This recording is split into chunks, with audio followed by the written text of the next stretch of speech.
Hello, my name is Susmit and I will be teaming up with Hannah and Azi to explicate the theories of Max Weber for podcast 2. Max Weber was 19th century German social theorist and one of the architects of modern sociology. Weber's extensive literary contributions were instrumental in establishing the recognition of modern social science as a distinct field of research inquiry. He gave explicative stimulus to the birth of disciplines such as sociology, as well as to the pedagogical teachings in religious studies, political science, and economics. His methodological and theoretical writings are claimed as the source of inspiration by empirical positivists. In 1905, he published his most famous work, The Protestant Ethic and the Spirit of Capitalism. The Protestant ethic thesis is a non Marxist genealogy of modern capitalism. It was originally written in German, but later translated to English by Talcott Parsons and Anthony Giddens. It explores the continuing debate regarding the origins and legacy of modern capitalism in the West. It helps the reader understand today's global economic development and explores the deep cultural forces that affect contemporary work life. There are 5 chapters in this book. Chapter 1 talks about religious affiliation and social stratification. Here, Weber talks about Protestants and Catholics' perspective of economic capital. Chapter 2 talks about the spirit of capitalism. Weber stresses the need to take a historical route to identify the cultural context behind the spirit of capitalism. Chapter 3 talks about Luther's conception of the calling and it explains the definition of I. Chapter 4 talks about the religious foundations of worldly asceticism. Chapter 5 talks about asceticism and the spirit of capitalism. Let's understand each chapter in greater depth. Chapter 1 Religious Affiliation and Social Stratification. The focus of this chapter is on Protestantism. Protestantism is a form of Christianity arising due to a 16th century religious reformation. Weber goes on to mention that the greater relative participation of Protestants in the ownership of capital and the upper ranks of labor in the great modern industrial and commercial enterprises may in part be explained in terms of historical circumstances and in which religious affiliation is not a root cause of the economic conditions, but to a certain extent appears to be a result of them. Weber starts by describing the statistics surrounding the drivers for generating wealth by stating that the business leaders and the owners of capital, as well as the higher grades of skilled labor, and even more, the higher technically and commercially trained personnel of modern enterprises are overwhelmingly Protestant. The Protestant Reformation resulted in the new form of sovereignty percolating in all aspects of private and personal life. There are 2 reasons for the ownership of capital in modern economic life by a Protestant. Firstly, the inheritance of material wealth by the Protestants, and secondly, engagement in educational activities which help in generation of more capital. Weber explicates the point on education by comparing the Protestant educational background with the Catholic educational background by stating that Catholics prefer the sort of training which the humanistic gymnasium affords. Further, Weber goes on to describe that the Catholics show a stronger propensity to remain in their crafts, that is, they more often become master craftsmen, whereas the Protestants are attracted to a larger extent into the factories in order to fill the upper ranks, skilled labor, and administrative positions. Moreover, Weber notes a stark difference in the economic rationalism between the Protestants and the Catholics. The Protestants, when in majority as ruling classes or as minority where they are being ruled, demonstrate economic rationalism which cannot be observed to the same extent among Catholics either in one situation or in the other. Thus, the principal explanation of this difference must be sought in the permanent intrinsic character of their religious beliefs and not only in their temporary, external, historical, and political situations. Weber analyzes the approach towards the way of living as the inherent construct for the economic differentiation. He states that the Catholic is quieter, having less of the acquisitive impulse. He prefers a life of the greatest possible security, even with a smaller income, to a life of risk and excitement, even though it may bring the chance of gaining honor and riches. The proverb says, jokingly, either eat well or sleep well. In the present case, the Protestant prefers to eat well and the Catholic to sleep undisturbed. Chapter 2: The Spirit of Capitalism. Weber states that this term can only be applied to something that is a complex of elements associated in historical reality, which we unite into a conceptual framework from the standpoint of their cultural significance. He goes on to state that the final and definitive concept cannot stand at the beginning of the investigation but must come at the end. Further, he cites the writings of Benjamin Franklin to provide a provisional description of what is meant by the spirit of capitalism. Franklin writes that time is money, that credit is money, and that money can beget money. He encourages people to pay all of their debts on time because it encourages the confidence of others. He also encourages people to present themselves as industrious and trustworthy at all times. Weber says that the peculiarity of this philosophy of avarice appears to be the ideal of the honest man of recognized credit, and above all, the idea of a duty of the individual towards the increase of his capital, which is assumed as an end in itself.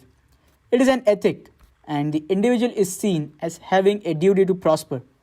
This is the spirit of modern capitalism. While capitalism existed in places like China and India, it did not have this spirit. According to Weber, the spirit necessary for successful capitalistic activities is not natural.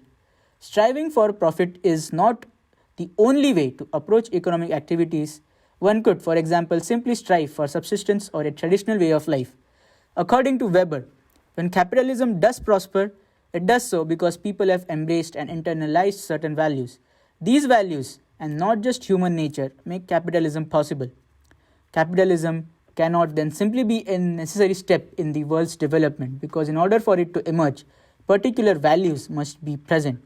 Weber thus leaves space for the importance of ideas and culture in the history of human development. Then, Chapter 3 mainly introduces Luther's concepts of calling. Weber argued that it is unmistakable that even in German word Beruf and perhaps still more clearly in English word calling, a religious conception, that of a task set by God, is at least suggested. The more emphasis is put on the word in the concrete case, the more evidence is the connotation. The application of the concept of calling today brings us back to the fundamental question, who am I? The definition of I defines the position in which I is alive, and thus defines calling. Without a clear answer to who I am, it is difficult to have the inner motivation to sustain the passion of the living. The world is full of confusion. We are in the interwoven nodes of relations. I exist in the relationships between buyers and sellers, teachers and students, relatives and friends, and so on. The relation of reality determines the I of the society. We cannot look at the I transcendentally, so the worldly affairs of the concrete I are thus determined. If divorced from the reality, we cannot learn and verify, we also fall into nothingness, unable to respond to calling. It is the course of science and the value of calling. In human society, real science is a process of eliminating uncertainty and a history of continuous struggle to overthrow a pseudo-science with human limits. In the first chapter, Weber examines the Protestant doctrine in the order of Calvinism, Pietism, Methodism, and the Baptist sects through their religion to get to know the religious belief and religious activities of the influence of psychological engagement. These effects in turn guide the daily behavior and individual action. Calvinism adhered to the predestination, that is, God has identified people as voters get eternal life. In doctrine, is completed without a contradictory, but in the congregation, to accept it will be difficult to carry on, because for personal, the most important thing is to determine whether they are voters or not. The Calvinist then has to work for the certainty that he is called by God. To work at any time with reason and restraint is regarded as monastic behavior in the world. After denying the Catholic monastic system, the Protestantism introduced the monastic life into the world and made it the duty of every member of the church so as to determine their selection of voters.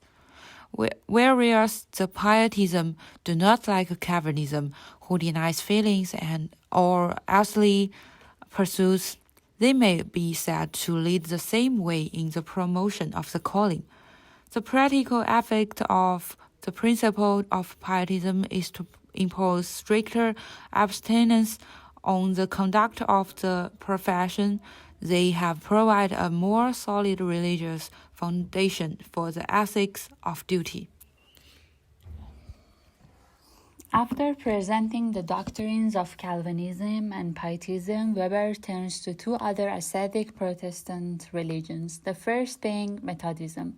Methodism represented a combination of emotional yet ascetic religion with an increasing indifference to Calvinism's doctrinal basis. Second religion is Baptist. The Baptist sects, Baptists, Mennonites, and Quakers form an independent source of ascetic Protestantism other than Calvinism. Their ethics rest on a different basis. These sects are unified by the idea of a believer's church, a community of only the true believers. These forms of ascetic Protestantism are less central to Weber's study than Calvinism. These religions are less rational than Calvinism because they have a strong emotional element that introduces some of the magic that Calvinism rejected. These religions do encourage systematic and methodical living, however, which is an important trait of rationalization. The most important tie among these different religions is their worldliness and their belief in signs of religious grace. It is important to be aware of the fact that Weber is not trying to present these beliefs in their full complexity. Each religion is being presented as what Weber called an ideal type. An ideal type is a simplified version of a concept or institution which captures its most relevant characteristics for the study at hand. In this case, Weber is ignoring much of the diversity of religious belief among these different sects, as well as many important aspects of their theology. These issues are not relevant to his study, and simplifications are necessary because of the infinite number of perspectives that could be taken on each belief and the infinite complexity of those beliefs. In the last chapter, Weber attempts to connect asceticism with the modern capitalistic spirit. He first describes how the Puritan ethic encouraged hard work and the pursuit of profit. These claims are closely linked to Weber observations until now. These ascetic Protestants were looking for signs of their own salvation, and their concept of calling made them look for those signs in worldly achievements. Spending their money on luxurious was disrespectful to God, and they were expected to pour any profits back into their callings. These values are all closely linked to the capitalistic ethic, and Weber does a good job of drawing out the sources of these values. However, the next connection Weber makes is more troubling. Weber says that from this ethic, a system of capitalism emerged that no longer required aesthetic values to sustain itself. These values became the capitalistic spirit, and now we are all forced to follow them. However, Weber does not tell the story of how the capitalist system emerged and by what mechanism aesthetic Puritan values were replaced by something else, which suggests a gap in Weber's theoretical model.